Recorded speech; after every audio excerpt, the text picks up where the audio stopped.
Hey guys, मेरा नाम है सुशांत और आप देख रहे हैं Digit.in। आज मैं आपके लिए लाया हूँ एक बहुत special video in which I'll try and tackle two interesting questions that I'm asked quite often these days.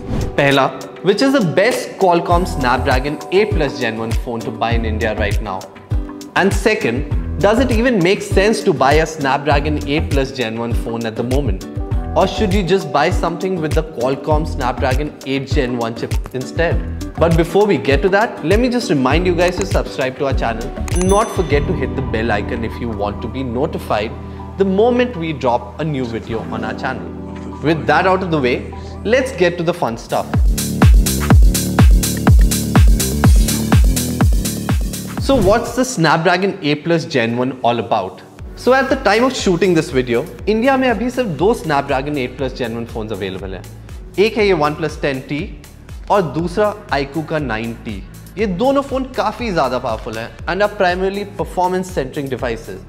For the scope of this video, हम इन दोनों फोन्स को उनकी core performance और relevant specification के basis पे judge करेंगे, leaving out the camera and design out of the picture to understand which of these two devices makes better use of the new Snapdragon 8 Plus Gen 1. But before doing that, let's quickly understand what this new chip is all about. So unlike other flagship chips from Qualcomm with the Plus moniker in the past, the Snapdragon 8 Plus Gen 1 is not simply a bin chip with overclock cores to get some extra power out of the primary chip. Instead, this new chip is pretty much a mid-year refresh which brings improved CPU and GPU performance along with new Spectra ISP and crucially improved power efficiency.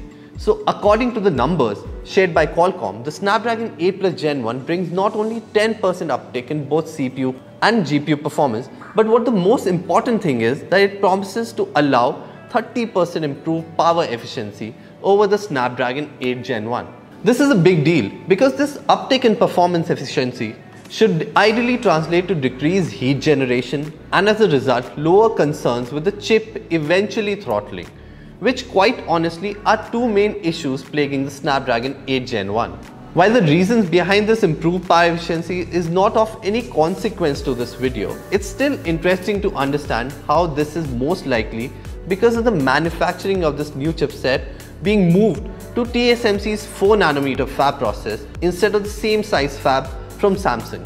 But just having a good SoC powering a phone is no guarantee of good performance. The Snapdragon 8 Plus Gen 1, on paper at least, is a brilliant chip. However, in real world usage, it proved to be a raging dumpster fire on most phones it was fitted inside. So is that going to be the case with the Snapdragon 8 Plus Gen 1 as well? Well, it doesn't look like it, and we have some numbers to back this claim. Numbers that will also help us answer which of these two phones with this new chipset is better for performance and gaming. If these two devices are an indication of the performance you can expect from Snapdragon 8 Plus Gen 1 phones in the future, then we're happy to say the future for this chip looks A-OK. Let me explain why. In our time with the two phones, we found them handling all basic tasks such as browsing the internet or using apps of daily use like Twitter, Instagram and the without any trouble. दोनों phone काफी cool चलते हैं and show no signs of stress at any point of time. There is really nothing here to differentiate them on the basis of basic performance, and both these phones did not miss a beat making sure our interactions with the phone were smooth and lag free. लेकिन बीच में आपको कहीं ना कहीं difference पता चलता है, and the difference here emerges when you fire up games or start evaluating their performance using synthetic benchmarks. So let's start with gaming performance of the two phones. इसके लिए we tested them using Call of Duty Mobile and Asphalt 9 Legends. इन दोनों games में the performance of the devices was recorded using our trusted Game Bench service. In Call of Duty Mobile, the iQOO 90 and the OnePlus 90 both recorded very good scores, with the OnePlus just ever so slightly nudging ahead in the frame rate stability department. However, in Asphalt 9 Legends, दोनों devices ने काफी अच्छी performance show की with almost flawless performance. With almost nothing to choose between the two, when it comes to gaming, we switched focus to benchmarks to find out which of these two phones is best optimized for handling resource-intensive applications. For this, we relied on our battery of benchmark tests that lay bare the truth in front of us. The results were very surprising because there was a significant difference between the scores achieved by the two phones.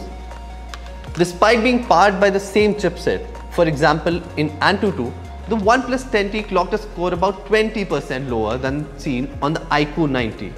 Interestingly, the difference in performance in this benchmark wasn't an isolated case. In fact, in benchmarks such as Geekbench, this gulf increased to about 30%. Suffice to say, this is a serious difference in performance that you're getting between the two phones. While we aren't sure why the OnePlus 10T isn't performing at the same levels as the iQOO 90, our best guess is that it's probably because the OnePlus 10T is slightly underclocking it to keep the thermals in check, which, going by our tests, it has managed to do quite well. But the funny thing is, thermals and throttling is where the iQOO 90 has also managed to do as well as the OnePlus 10T, and that too without compromising on peak performance. So I'm not sure what's the game that OnePlus is playing here. Unless, of course, the game is to hide possible issues with the OnePlus 10T's thermal management, because of which the company has decided to hide evidence of it by underclocking the SoC for acceptable thermal results.